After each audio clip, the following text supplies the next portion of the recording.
Hi நண்பா, நான் உங்கள் ரேஷ்மணி. நிறைய பேர் அவங்களோட லா ஆஃப் அட்ராக்ஷன் மேனிஃபெஸ்டேஷன் வீடியோஸ்லாம் பார்த்துருக்கேன். 3 days method, 33 days method, 1 week method, 90 days method, இந்த மாதிரியான நிறைய மெத்தட் சொல்லிட்டு இருக்காங்க. ஆனால் உண்மையிலேயே ஒரு விஷயம் இருக்குது. அது என்னன்னா 1 minute நீங்கள் கேட்குற விஷயத்த எடுத்துகிட்டு வந்து கூடிய ஒரு மெத்தடு.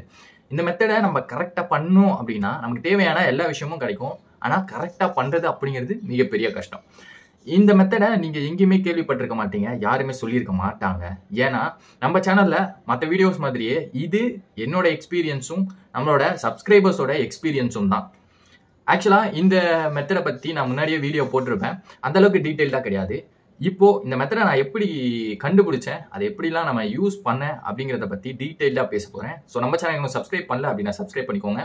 லா ஆஃப் அட்ராக்ஷன் பற்றியோ மேனிஃபெஸ்டேஷன் பற்றியோ உங்களுக்கு குரூப் இருந்ததுனாலோ உங்கள் ஃப்ரெண்ட்ஸ் இன்ட்ரெஸ்டடாக இருந்தாங்க அப்படின்னாலோ அவங்களுக்கு ஷேர் பண்ணுங்கள்.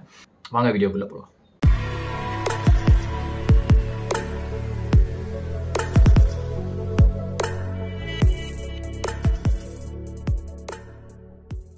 முதல் விஷயம், இந்த மெத்தடை நான் எப்படி கண்டுபிடிச்சேன். ரெண்டாவது விஷயம், இந்த மெத்தட் எப்படி ஒர்க் ஆகுது. மூணாவது விஷயம், இந்த மெத்தட் எப்படி ப்ராசஸ் அப்படிங்கிறத பற்றியே நான் பேச போகிறோம். ஃபர்ஸ்ட் விஷயம், இந்த மெத்தட் நான் எப்படி கண்டுபிடிச்சேன். ரொம்ப காலேஜ் டைம்ஸ் எல்லாம் நான் பஸ்ஸில் அதிகமாக ட்ராவல் பண்ணுவேன். பஸ்ஸில் ட்ராவல் பண்ணுறது அப்படிங்கிறது எனக்கு ரொம்ப ரொம்ப பிடிக்கும். த சீக்ரெட் அப்படிங்கிற மூவியில் ஒருத்தர் ஒரு விஷயம் சொல்லியிருப்பாரு. இந்த லா ஆஃப் அட்ராக்ஷனை பற்றி நான் தெரிஞ்சுக்கிட்டதுக்கப்புறம் என்னோட காரை நான் ஒரே இடத்துல தான் பார்க் பண்ணுவேன். ஒன்று நான் பார்க் பண்ணுறதுக்காக அந்த இடம் வெயிட் பண்ணிகிட்டு இருக்கோம், இல்லைன்னா அந்த இடத்துல இருந்து அந்த காரை எடுத்துக்கிட்டு இருப்பாங்க என் கார் வர்றதுக்கு முன்னாடியே அப்படின்ற மாதிரி சொல்லியிருப்பார். அப்போது ஒருத்தரால் லா ஆஃப் அட்ராக்ஷன் மூலியமா அவரோட கார் இருக்கிற இடத்த கூட அவரால் அட்ராக்ட் பண்ண முடியுது.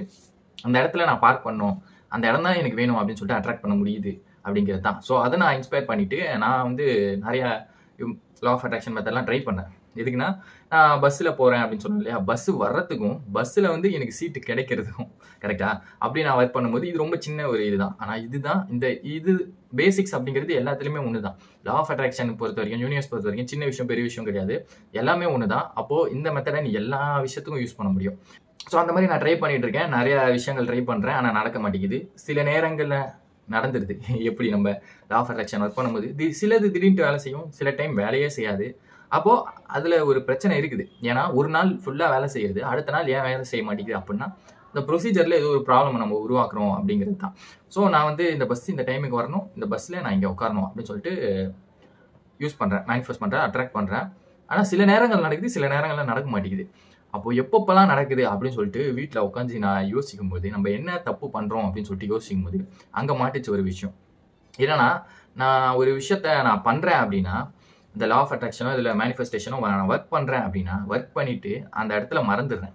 மீன்ஸ் அதை தாண்டி எனக்கு நிறைய வேலை இருக்குது. இப்போது ஒரு 10 வேலை இருக்குன்னு வைங்களேன், அதை நான் பண்ணி முடிச்சுட்டு அதுக்கப்புறம் அடுத்தடுத்த வேலையை பண்ணிட்டு போகும்போது அது என்ன ஆகுது அப்படின்னா, அது ஒரு ரியாக்ஷனை உருவாக்குது. இப்போது எனக்கு ஒரு வேலையே இல்லை, ஆனால் ஒரே ஒரு வேலை அந்த மேனிஃபெஸ்டேஷன் பண்ணுறது அப்படின்றப்போ அது இன்னொரு ரியாக்ஷனை உருவாக்குது. இப்போது நான் மேனிஃபெஸ்டேஷன் தான் ஒரே வேலை அப்படின்னு சொல்லும்போது, நான் ஒரு விஷயத்தை மேனிஃபெஸ்ட் பண்ணுறேன், ஒரு விஷயத்தை திங்க் பண்ணுறேன், யோசிக்கிறேன், அதாவது விஷுவலைஸ் பண்ணுறேன், அது என் மூளையிலே நிற்கிது. ஏன்னா வேறு வேலை இல்லை அப்படிங்கிறதால.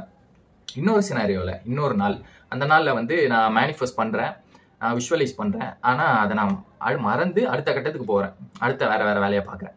இப்போது இங்கே என்ன நடக்குது அப்படின்னா, செகண்ட் டைம் பண்ணுறேன் பார்த்தீங்கன்னா, இன்னொரு செகண்ட் சினாரியோ சொன்னால மறந்துடுறேன் அப்படின்னு சொல்லிட்டு, அப்படி மறக்கிற டைமில் தான் நான் நினச்ச விஷயம் எக்ஸாக்டாக நடக்குது அப்படிங்கிறத என்னால் கண்டுபிடிக்க முடிஞ்சு. அப்போது நான் யோசிச்சு பார்க்கும்போது, எப்படி நம்ம நடக்கிற விஷயம், நம்ம மறக்கிற விஷயம் ஒர்க் ஆகுது அப்படின்னு சொல்லி பார்க்கும்போது, இந்த யூனிவர்ஸ் அப்படிங்கிறது மிகப்பெரிய விஷயம், மிகப்பெரிய இடம். யூனிவர்ஸுக்கு எல்லையே கிடையாது, அது போய்கிட்டே இருக்கும். அப்போது மனுஷனுக்குள்ளேயும் ஒரு யூனிவர்ஸ் இருக்குது. இப்போ நீங்கள் அப்படின்னா உங்களுக்குள்ளே ஒரு யூனிவர்ஸ் இருக்குது.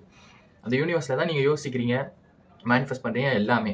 அப்போது நீங்கள் விஷுவலைஸ் பண்ணும்போது உங்களோட யூனிவர்ஸில் வச்சுட்டு இருக்கீங்க இல்லையா, அதை நீங்கள் வெளியில் விடணும். உங்களோட யூனிவர்ஸ்லேயே இருந்தது அப்படின்னா, இந்த பிரபஞ்சத்தோட யூனிவர்ஸ்னு ஒன்று இருக்கு இல்லையா, அதாவது வெளியில் இருக்க யூனிவர்ஸ், உள்ளே இருக்கிற யூனிவர்ஸ்லேயே நீங்கள் வச்சுக்கிட்டு அதை மறக்காமல் அப்படியே மனப்பாடம் பண்ண மாதிரி டெய்லி ஓட்டிக்கிட்டு இருந்தீங்க அப்படின்னா, நிமிஷத்துக்கு நிமிஷம் ஓட்டிக்கிட்டே இருந்தீங்க அப்படின்னா அது நடக்கவே நடக்காது, எக்காரணத்துக்கு மட்டும். நீங்கள் இந்த லா ஆஃப் அட்ராக்ஷனில் அந்த சீக்ரெட் அப்படிங்கிற படத்துலேயே எல்லாத்துலேயுமே என்ன சொல்லியிருப்பாங்க அப்படின்னா, அவங்களை எதிர்பார்க்காத நேரத்தில் தான் அது ஃபார்மே ஆகும், அது ஒர்க்கே ஆகும். அப்போது நீங்கள் எப்போ ஒருத்தன் மறப்பான், அதாவது எப்போ நீங்கள் உள்ளே இருக்க யூனிவர்ஸ்லேருந்து விட்டு வெளியே இருக்கிற யூனிவர்ஸ் கொடுக்குறீங்களோ அப்போ தான் அதை ஒர்க் பண்ணவே ஆரம்பிக்கும். அப்போ தான் அதுக்கு ஆர்டர் வந்தது அப்படின்னு அர்த்தம். அமேசானில் இப்போது நான் உள்ளே லாகின் பண்ணிவிட்டு இதுன்னு சொல்லிட்டு அந்த ஆப்லேயே நீங்கள் இருந்தீங்க, இந்த பேஜ்லேயே இருந்தீங்க அப்படின்னா ஆர்டரே நீங்கள் ப்ளேஸ் பண்ண மாட்டீங்க.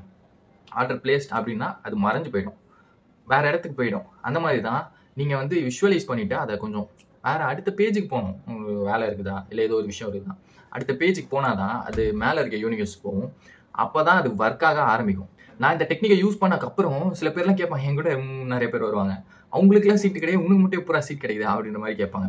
ஆனால் இதுதான் ரகசியம். இந்த ரகசியத்தை நிறைய விஷயத்துக்கு நம்ம யூஸ் பண்ணலாம். நான் யூஸ் பண்ணி இருக்கிறேன். என்னோட எக்ஸ்பீரியன்ஸை வந்து ஒரு செப்பரேட் வீடியோவாகவே போடலாம். அது உங்களுக்கு வேணும் அப்படின்னு சொன்னால் கீழே கமெண்ட்டை சொல்லுங்கள், நம்ம செப்பரேட் வீடியோவாகவும் போடுவோம். ஸோ இதை எப்படி ஒர்க் பண்ண வைக்கிறது, ப்ரொசீஜர் என்ன, நம்ம வந்து இதை எப்படி கண்டுபிடிச்சோன்றதை பார்த்துட்டோம், எப்படி இது ஒர்க் ஆகுது அப்படிங்கிறத பார்த்துட்டோம். அப்போது ப்ரொசீஜர் என்ன, நிறைய வகையில் யூஸ் பண்ணி பார்த்தேன். என்னோட டெஸ்ட் பொறுத்த வரைக்கும் எனக்குன்னு ஒரு ப்ரொசீஜர் நான் உருவாக்கிட்டேன். அது என்ன ப்ரொசீஜர் அப்படின்னா, இது ரொம்ப மைன்யூட்டாக இருக்கும். இந்த ப்ரொசீஜர் செய்யும் போதும் நீங்கள் அது மண்டையிலே வச்சுருந்தீங்கன்னா கண்டிப்பாக ஒர்க் ஆகாது. அது நீங்கள் ஒரு மறக்கும்போது தான் ஒர்க் ஆகும். இந்த ப்ரொசீஜர் என்னென்னா, இப்போது ஒரு பலூன் எடுத்துவாங்க. ஒரு குழந்தை வந்து ஹைட்ரஜன் பலூனா ஹீலியம் பலூன் வச்சுருக்குது அந்த குழந்தை. அந்த ஹீலியம் பலூனில் ஒரு ஆக்சுவலாக இது வந்து ஒரு படத்துலேயோ எங்கேயோ பார்த்தேன்னு நினைக்கிறேன். உங்களுக்கு சோகமாக இருக்குதா, அதை அந்த பலூனில் எழுதி பறக்க விட்டுருங்க. அந்த மாதிரி மெத்தட் இருக்குது. அந்த மாதிரி பண்ணிகிட்டு இருப்பாங்க. எனக்கு சோகமாக இருக்குது, எனக்கு இதுதான் பிரச்சனை அப்படின்னு சொல்லிட்டு பறக்க விட்டிங்கன்னா உங்கள் பிரச்சனை வந்து கடவுளுக்கு போய் சேர்ற மாதிரி. அதாவது ஹீலியம் பலூன் விட்டோடனே மேலே பறந்துடும், அங்கே போய் சேர்ற மாதிரி. இதே நான் இமேஜினேஷனாக ஒர்க் பண்ண ஆரம்பித்தேன். இதை நம்ம ஒரு மேனிஃபெஸ்டேஷன் பண்ணுறோம். கண்ணை மூடிட்டு ஒரு விஷுவலைசேஷனை பண்ணிவிட்டு அப்படியே அந்த விஷுவலைசேஷன் தான் பலூன், ஓகேவா, ஹீலியம் பலூன். பட்னா அந்த பலூன் அப்படியே மேலே போகிற மாதிரி விஷுவலைஸ் பண்ணிடணும். அதுக்கப்புறம் அதை நினச்சே பார்க்கக்கூடாது. இங்கே தான் மிகப்பெரிய கஷ்டமான விஷயம் இருக்குது. ஒரு விஷயத்த நீங்கள் இப்போ பாருங்கள், ஒரு பச்சை கலரில் ஒரு மாடு இருக்குது. அந்த மாடை இப்போ 5 செகண்டுக்கு நினைக்காம இருங்களேன், கண்ணை மூடிட்டு. ஃபஸ்ட்டு வர்றதே அந்த மாடு தானே. அதே மாதிரி தான் நம்ம நினைக்கவே கூடாது அப்படின்னு சொன்னால் தான் அங்கே மிகப்பெரிய பிரச்சனை வரும். நம்ம மூளை யோசிச்சுக்கிட்டே இருக்கும் அதை பற்றி, பச்சை மாடு அப்படின்னு சொல்லிட்டு.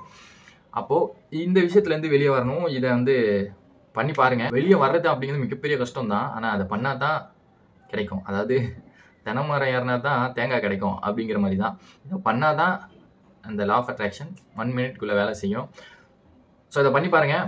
லா ஆஃப் அட்ராக்ஷனுக்காக ஒரு வாட்ஸ்அப் குரூப் ஒன்று கிரியேட் பண்ணிட்டு இருக்கோம். நீங்கள் ஜாயின் பண்ணலாம் அப்படின்னா கீழே டிஸ்கிரிப்ஷனில் லிங்க் இருக்குது, ஜாயின் பண்ணிக்கோங்க. உங்களுக்கு ஒர்க் ஆச்சு அப்படின்னா கீழே கமெண்ட்டில் சொல்லுங்கள். மீண்டும் வேறு ஒரு வீடியோவில் மீட் பண்ணுவோம். மாற்றம் என்பது நம்மளிடம் தொடங்கும். நன்றி.